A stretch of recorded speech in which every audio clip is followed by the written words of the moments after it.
Student बेटे आज हम लोग करेंगे डिसोल्यूशन ऑफ पार्टनरशिप।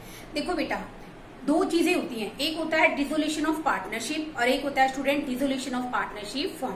हमारा बेटे जो चैप्टर है वो है डिसोल्यूशन ऑफ पार्टनरशिप फर्म। इसका मतलब क्या है बेटे कि बेसिकली फर्म का क्या हो गया है, समापन हो गया है, फर्म का विघटन हो गया है। एक तो होता है बेटे डिसोल्यूशन ऑफ पार्टनरशिप, ठीक है बच्चों, और एक होता है dissolution of partnership firm. Partnership firm का डिसोल्यूशन होने का मतलब क्या है बच्चों कि पार्टनरशिप फर्म क्या हो गई है, खत्म हो गई है। देखो बेटे, dissolution of partnership firm means that firm close down the business and comes to an end. यानी कि फर्म ने अपना बिजनेस खत्म कर दिया है, पार्टनरशिप फर्म ने अपना बिजनेस खत्म कर दिया है। और बेटा बिजनेस के खत्म होने से फर्म भी क्या हो गई है बच्चों, खत्म हो गई है, ठीक है। एक होता है बच्चों डिसोल्यूशन ऑफ पार्टनरशिप, यानी कि यहाँ पर क्या होता है बेटे, जैसे आपने इतने सारे सीरीज वाइज चैप्टर किया ना, सीरीज वाइज चैप्टर जैसे आपने किया change in profit sharing ratio, admission, death of A partner, retirement of A partner, किया ना बच्चों आपने।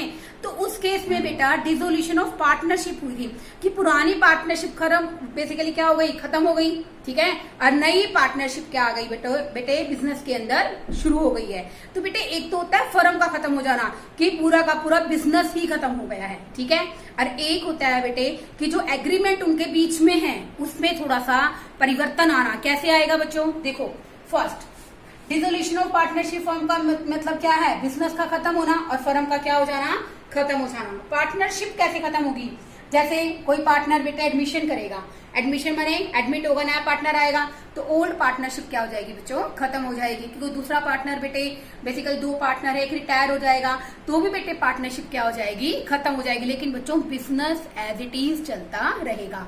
डिसोल्यूशन ऑफ पार्टनरशिप फर्म में बेटा बिजनेस खत्म हो जाएगा, ठीक है। ऐसे ही बच्चों डेथ के केस में भी जो बच्चे पार्टनर बच जाएंगे वो क्या करेंगे, बिजनेस को चलाएंगे। ऐसे ही बच्चों इंसॉल्वेंसी क्या होता है बच्चों, अगर एक पार्टनर क्या हो जाता है बच्चों, इंसॉल्वेंट होता है बेटे, दिवालिया हो जाता है, दिवालिया घोषित हो जाता है और वो बेटे अपने डेट्स को पे करने की पोजीशन में नहीं रहता, तो इन सब केसेस में और expiry the period of partnership, मान लो बेटे हम लोग एक पार्टनरशिप एग्रीमेंट करते हैं कि हम लोग बेसिकली 3 या 4 महीने के लिए या 6 महीने के लिए कोई एक कॉन्ट्रैक्ट लेते हैं, ठीक है, और उसके अकॉर्डिंग हम पार्टनरशिप करते हैं कि जैसे ही बेटे वो कॉन्ट्रैक्ट कंप्लीट हो जाएगा तो हमारी पार्टनरशिप भी क्या हो जाएगी बच्चों, खत्म हो जाएगी। तो पार्टनरशिप तो बेटे इतने सारे केसेस में, एडमिशन के केस में, change in profit sharing ratio के केस में, ठीक है बच्चों, और बेसिकली जब भी पार्टनरशिप रिकंस्ट्रक्ट होगी, डेथ ऑफ ए पार्टनर के केस में, रिटायरमेंट के केस में, expiry the period of partnership के केस में, तो सिर्फ पार्टनरशिप खत्म होगी बेटा। जब आप लिखते हो ना डिसोल्यूशन ऑफ पार्टनरशिप फर्म, इसका मतलब पूरा बिजनेस ही खत्म हो गया है, ठीक है। हमारे चैप्टर का नाम है बच्चों dissolution of partnership firm, okay. अब देखो बेटे settlement of accounts on dissolution, इससे पहले मैं आपको कुछ बेसिक सी बातें बताती हूँ। देखो बेटे होता क्या है कि यहाँ पर हम लोग क्या करेंगे बच्चों कि हमें बिजनेस बंद करना है, तो बिजनेस बंद करने के लिए बेटा सबसे पहले जरूरी क्या होता है कि हमारे पास जितने भी एसेट है उनको हम लोग क्या करेंगे बच्चों, सेल कर देंगे, ठीक है। जो पैसे हमारे पास आ जाएंगे उनके द्वारा हम लोग पेमेंट किस तरह से करेंगे। अब देखो बेटे settlement of A loan on dissolution, यानी कि हम लोग अकाउंट का डिसोल्यूशन के समय कैसे निपटारा करेंगे। सबसे पहले तो देखो बेटा outside liability will be paid. देखो बेटे जो बाहर के लोगों को देना है, जैसे बेटे आपका क्रेडिटर्स आ गया, आपका बिल्स पेबल आ गया, आपका बेसिकली और भी बेटा जो आपने कोई short term long term loan ले रखा है, ठीक है बेटे। सबसे पहले तो बेटा हम लोग करेंगे क्या, आउटसाइड पेमेंट करेंगे, ठीक है बच्चों, क्या करेंगे, आउटसाइड पेमेंट करेंगे। जब भी बेटा एक बिजनेस बंद हो जाएगा तो पहले हम लोग कैसे कैसे सेटलमेंट करेंगे। तो सेटलमेंट करने के लिए सबसे पहला वे क्या है कि हम लोग आउटसाइड क्या करेंगे, पेमेंट करेंगे। देखो firstly first of all amount of loss shall be paid out of profit. मान लो बेटे कोई लॉस हुआ है, ठीक है, तो हम उसको प्रॉफिट में से क्या कर लेंगे बच्चों, पहले रिकवर करेंगे। दूसरी बात amount realise from the sale of asset, हम लोग बच्चों क्या करेंगे, अपनी संपत्तियों को, बिजनेस की एसेट को बेच देंगे और बेटा उसका डिफरेंट तरीके से इसी मैनर में यूज करेंगे जो मैनर मैंने आपको लिखकर बताया है। पहले आउटसाइड डेट, आउटसाइड डेट में बेटा मैंने अभी आपको बताया बच्चों बिल्स पेबल हो गया, ठीक है ना स्टूडेंट, हमारे क्रेडिटर्स हो गए, उन सब की बेटा सबसे पहले जो हम एसेट बेच के पैसा हमारे पास आएगा उससे हम लोग सबसे पहले क्या करेंगे, आउटसाइडर्स की पेमेंट करेंगे, चाहे वो क्रेडिटर्स है चाहे वो बिल्स पेबल है। ओके, अब देखो थर्ड पॉइंट इसमें, देन द लोन। अब मान लो बेटे कई बार बेटे फर्म के अंदर बिजनेसमैन ने क्या दे रखा है, पार्टनर ने क्या दे रखा है बच्चों, लोन दे रखा है, तो उस केस के अंदर बेटे सेकंड पेमेंट किसकी करेंगे, पार्टनर्स के लोन की। थर्ड वन, देयर आफ्टर, अगर मान लो बेटे बैलेंस बच जाता है, ठीक है, हम तो बिजनेस बंद कर रहे हैं, ठीक है, तो उस केस में मान लो पहले तो आउटसाइडर को पेमेंट करी, उसके बाद बेटे पार्टनर्स ने फर्म को जो लोन दे रखा है उसकी पेमेंट करेंगे, और तीसरा बेटे अगर मान लो उसके बाद भी कुछ बचता है तो हम पार्टनर्स को पेमेंट करेंगे, उनकी कैपिटल अकाउंट्स के, उनके जो भी कैपिटल के बैलेंसेस बचते हैं उनकी पेमेंट करेंगे।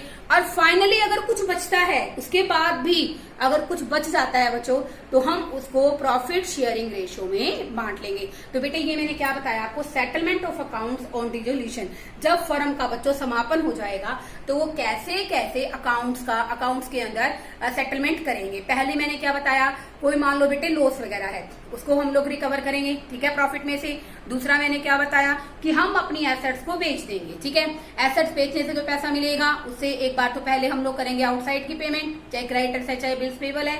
सेकेंड वन मैंने बताया कि पार्टनर्स की पेमेंट करेंगे, पार्टनर्स ने फर्म को जो लोन दे रखा है उससे रिगार्डिंग पेमेंट करेंगे। थर्ड वन, उन्होंने जो कैपिटल कंट्रीब्यूट कर रखी है बिजनेस के अंदर वो कैपिटल उनको रिफंड करेंगे। अगर उसके बाद भी बेटा कुछ बच जाता है एसेट से तो हम उसके द्वारा सबसे लास्टली क्या करेंगे, उस प्रॉफिट को, उस शेयर को क्या करेंगे, प्रॉफिट शेयरिंग रेशियो में बांट लेंगे। तो बेटे आपको पता होना चाहिए कि अकाउंट्स की सेटलमेंट हम लोग कैसे करते हैं। ओके, ये बेटा थ्योरेटिकली नहीं है, प्रैक्टिकली भी आपको काम आएगा। अब हम बात करते हैं हमारा अकाउंटिंग प्रोसीजर क्या है। फर्स्ट वन बेटे, there are 4 types of accounts are prepared in this topic. First one, realisation account. Realisation account बेटे आपको पता होना चाहिए बच्चों, रियलाइजेशन अकाउंट किस तरह का अकाउंट है स्टूडेंट, नॉमिनल अकाउंट। किस तरह का अकाउंट है student, nominal account.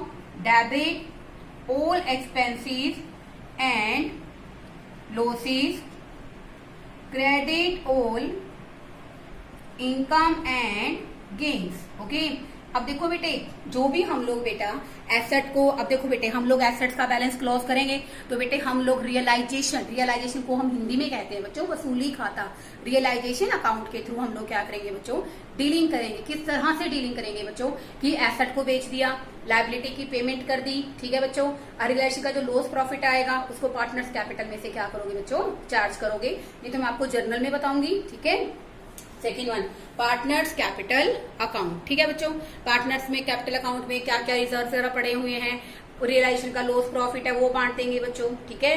Next one, अगर मान लो बेटे पार्टनर ने बेसिकली फर्म को लोन दे रखा है तो उसके लिए स्टूडेंट हम लोग क्या बनाते हैं, partners loan account.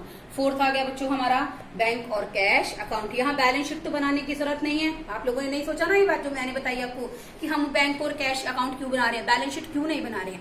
Balance sheet financial position के लिए एक फ्रेम होता है जो हमें बताता है कि कंपनी की एसेट्स कितनी है, लायबिलिटीज कितनी है। यहाँ हमें किसी को बैलेंस शीट की रिप्रेजेंटेशन नहीं देनी है, हमें तो यहाँ कैश अकाउंट के थ्रू जितना हमारे पास लास्ट में क्लोजली जो बच जाता है वो हमें रिप्रेजेंट करना है। तो बेटे बैलेंस शीट हम लोग तब बनाते हैं जब हम बिजनेस को आगे फर्दर कंटिन्यू करते हैं। यहाँ बिजनेस खत्म हो रहा है तो हम लोग बेटे क्या बनाएंगे, कैश और बैंक अकाउंट। बेटे अब मैं आपको सारी जर्नल एंट्री सिखाऊंगी क्योंकि बेटे कोई भी क्वेश्चन कोई भी चैप्टर शुरू करने का जो पेज होता है बच्चों जर्नल एंट्री होता है।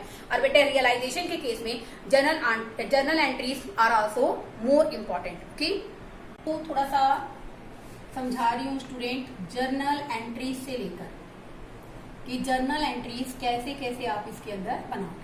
अब देखो बेटे, for asset transfer into realisation account, सबसे पहले तो बेटे आप समझिए realisation account is that account, इसका मेन ऑब्जेक्टिव क्या होता है, is that nominal account. Nominal account है बच्चों, इसका मेन ऑब्जेक्टिव क्या है कि एसेट्स को रियलाइज करना यानी कि उनको बेचना और क्रेडिटर्स की क्या करना बच्चों, पेमेंट करना। तो बेटे फर्स्ट ऑफ ऑल हम लोग क्या करेंगे, सारी की सारी एसेट्स को कहाँ ट्रांसफर करेंगे बच्चों, रियलाइजेशन अकाउंट में। किस वैल्यू पर ट्रांसफर करेंगे स्टूडेंट, यहाँ मैं लिख देती हूँ, वैसे आप नरेशन लिखना बच्चों सभी की, बुक वैल्यू पर। किस पे ट्रांसफर करोगे बच्चों, बुक वैल्यू। बुक वैल्यू कौन सी होती है बच्चों, जो हमें बैलेंस शीट में गिवन होती है, वो क्या होती है स्टूडेंट, हमारी बुक वैल्यू। अब देखो बेटे क्वेश्चन कई बच्चों के माइंड में आएगा कि मैम सारी एसेट ट्रांसफर करनी है, no, only those assets are transferred which we can realised in cash. जिन एसेट्स को हम लोग कैश में बेचकर बेसिकली अमाउंट रियलाइज कर सके, तो उन्हीं को ही हम लोग कहाँ ट्रांसफर करेंगे बच्चों, कहाँ ट्रांसफर करेंगे, रियलाइजेशन अकाउंट में। तो क्या एंट्री रहेगी बच्चों उसकी, realisation account debit to sundry assets account. मान लो बेटे कुछ एसेट्स ऐसी होती हैं जैसे हमारा debit balance of profit and loss आ गया, ठीक है, हमारे डेफर्ड रेवेन्यू एक्सपेंडिचर आ गए, जैसे कि एडवर्टाइजमेंट सस्पेंस हो गया बच्चों, तो उनको हम लोग बेटे रियलाइजेशन अकाउंट में ट्रांसफर नहीं करेंगे, क्योंकि बच्चों उनको हम लोग कैश में रियलाइज नहीं कर सकते, उनको बेचकर हमारे पास कैश नहीं आएगा। तो मैंने कहा ना, हम केवल उन्हीं एसेट्स को रियलाइज करेंगे बच्चों बेसिकली जिनको बेचकर हम कैश अवेल कर सके। Second one, for transferring liabilities into realisation account. हम बेटा जैसे मैंने कहा ना कि रियलाइजेशन अकाउंट का मेन ऑब्जेक्टिव क्या है, डिस्पोज का मतलब क्या होता है, सेल करना, किसको, एसेट्स को, और आउटसाइड की पेमेंट करना। तो बेटे इसके लिए हम लोग जो रियलाइजेशन अकाउंट का मोटिव है कि एसेट भी बुक वैल्यू पे ट्रांसफर कर दो और लायबिलिटीज को भी क्या कर दो बच्चों, बुक वैल्यू पे ट्रांसफर कर दो, ताकि हम लोग रियलाइजेशन के थ्रू एसेट को बेच के पैसा ले सके, बैंक के थ्रू पैसा आ जाएगा, और लायबिलिटीज की, आउटसाइड लायबिलिटीज की प्रॉपर पेमेंट कर सके। तो बेटे हम इसके लिए क्या एंट्री करेंगे, sundry liabilities account debit to realisation account. बेटा यहाँ पर जो लायबिलिटीज हैं उनको आप बुक वैल्यू पर ट्रांसफर करोगे। अब बात आती है बच्चों, जैसे देखो बेटे कई बार हमें क्वेश्चन के अंदर पिछला कोई प्रॉफिट गिवन होता है, जनरल रिजर्व का बैलेंस गिवन होता है, तो बेटे ये तो अंडरस्टूड है, ये आप लोग पार्टनर्स कैपिटल अकाउंट में इसको डिस्ट्रीब्यूट करोगे, ठीक है बेटा। लेकिन बेटे कुछ प्रोविजंस होते हैं जो कि हमारी लायबिलिटी होती है, जैसे प्रोविजन फॉर बैड डेट्स आ गया, प्रोविजन फॉर मशीनरी रिप्लेसमेंट आ गया, provision for machine basically bad debts का आ गया, प्रोविजन फॉर डेप्रिसिएशन आ गया, मशीनरी रिप्लेसमेंट का आ गया, और एक बेटे इसके अंदर एक और लिख सकते हैं स्टूडेंट, मुझे अभी ध्यान आया, इन्वेस्टमेंट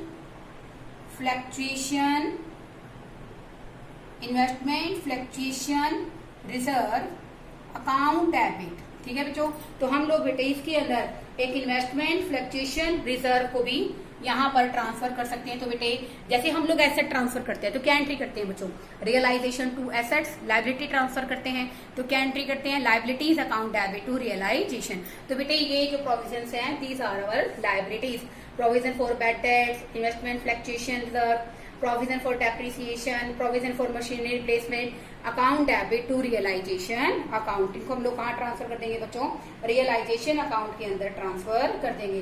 तो देखो बेटे जो कैश है और बैंक बैलेंस है उनको हम लोग रियलाइजेशन अकाउंट में ट्रांसफर नहीं करेंगे, क्योंकि बेटे मैंने आपको अकाउंटिंग प्रोसीजर में बताया था ना कि हम लोग अलग से क्या बनाते हैं बच्चों, कैश और बैंक अकाउंट बनाते हैं। तो बेटे इसलिए हम लोग कैश और बैंक अकाउंट को रियलाइजेशन में ट्रांसफर नहीं करेंगे। ओके, आगे देखिए बच्चों, व्हेन एसेट्स आर सोल्ड, हमें बेटे जो एसेट्स खरीदी है हमारा मेन ऑब्जेक्टिव क्या है, उन एसेट्स को बेचने का है, ठीक है।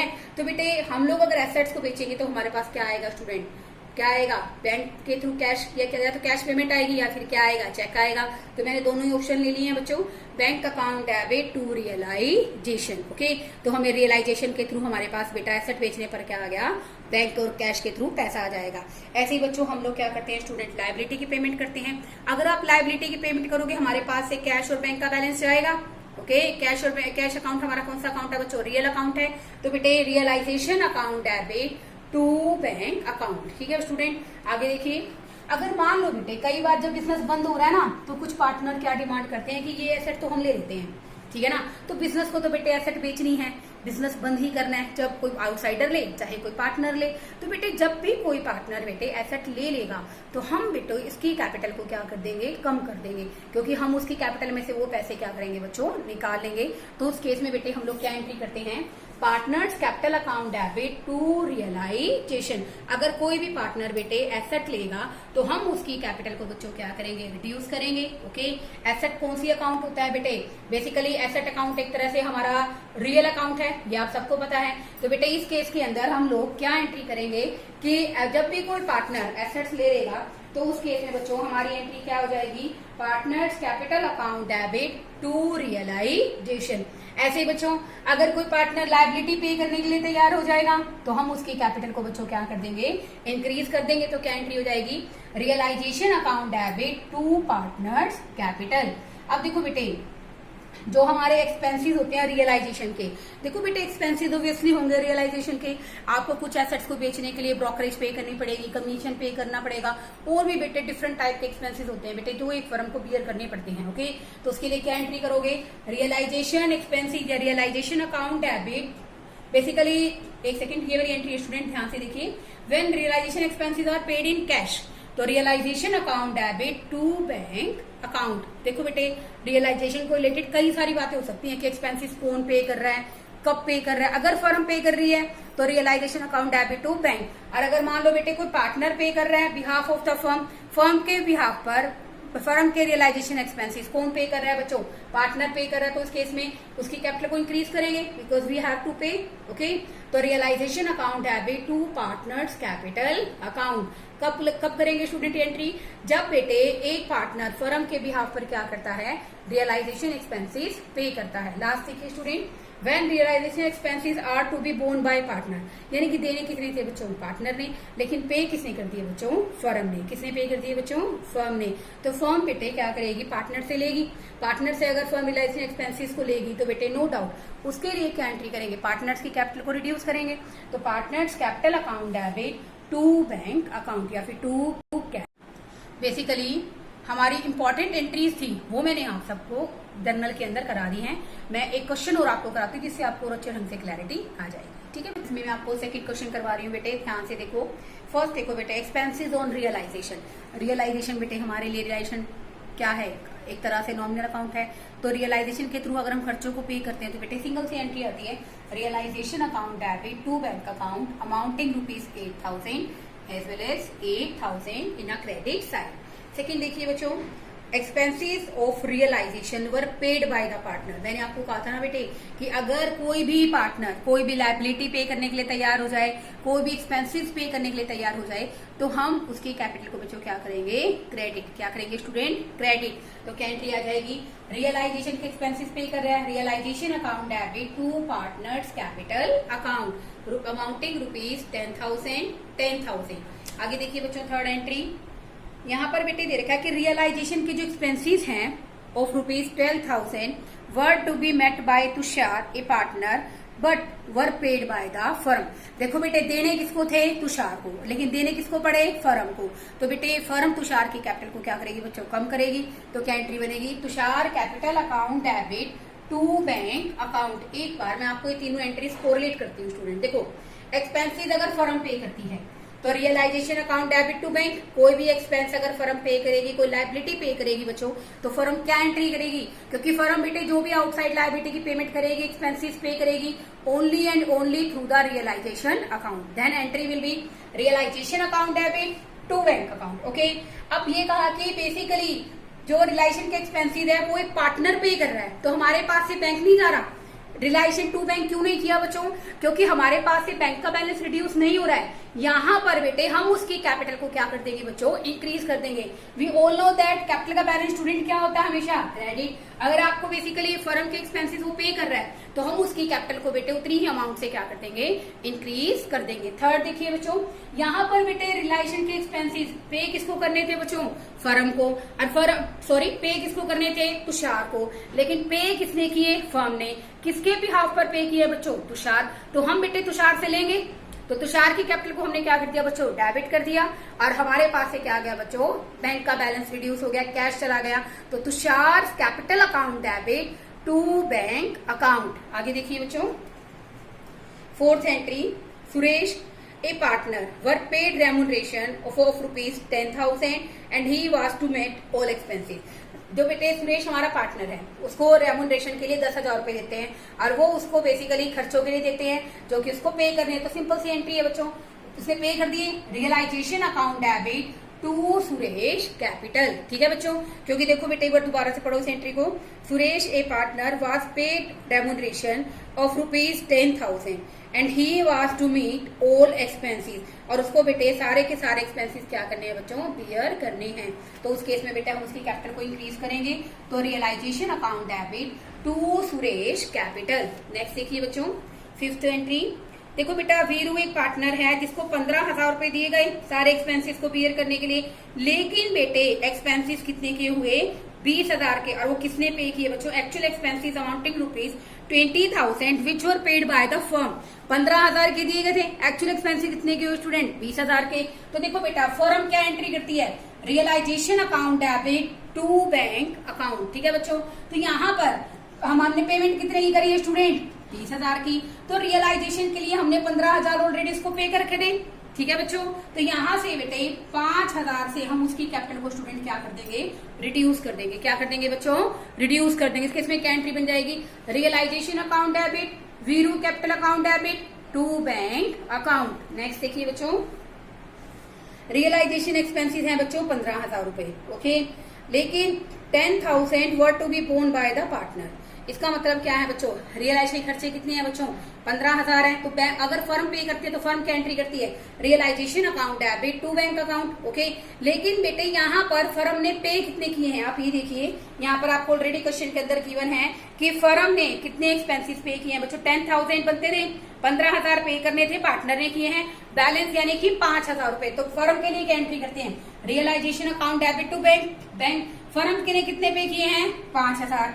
बाकी कौन पे कर रहा है? पार्टनर पे कर रहा है। तो क्या एंट्री बन गई? Partners capital account debit realisation account debit to bank account. Last देखिए स्टूडेंट, गौरी एक पार्टनर है बेटे जिसको 25,000 का रेमुनेशन दिया गया and he was to make all expenses. Firm paid an expense of ₹5,000। यहाँ तो बेटा बिल्कुल इंश्योर रही है कि जो फर्म पे करेगी ना उसके लिए तो एक ही एंट्री बनेगी, realisation account debit to bank. Firm ने कितने पे किए? 5,000 रुपए। गौरी को रेमुनेशन दिया गया था तो गौरी को बेसिकली कितने पे करने हैं? 20,000। तो क्या एंट्री बन गई बेटे क्वेश्चन में? Realisation account debit to Gauri capital to bank account. बेटे बेसिकली स्टार्टिंग में 3 और 4 क्वेश्चन है और पीछे ही बेटे इनकी प्रैक्टिस के लिए आपको 3-4 क्वेश्चन गिवन है। आप आराम से बेटा 2 दिन लगाओ, आज का दिन और कल का दिन, और बेटे आराम से बैठ के अपनी जर्नल जो बेसिकली एंट्रीज हैं इनको अंडरस्टैंड करो। किसी को कोई डाउट रह जाता है आप मुझे बताओ। तो बेटे कई बार बेटे पेपर के अंदर रियलाइजेशन अकाउंट ना आके सिर्फ जर्नल आ जाती है बेटे, तो इसकी जर्नल काफी इंपॉर्टेंट है एग्जाम पॉइंट ऑफ व्यू से। बेटे लास्ट 2 ईयर से बेसिकली क्या आ रही है? रियलाइजेशन अकाउंट की जगह क्या आ रहा है स्टूडेंट क्वेश्चन के अंदर? जर्नल एंट्रीज आ रही है। तो बेटे you have to focus on journal entries. Okay, I hope आपको ये टॉपिक समझ में आया होगा। बेटे कोशिश कीजिए ताकि आप इसको अच्छे ढंग से कर सके। Okay, thank you students.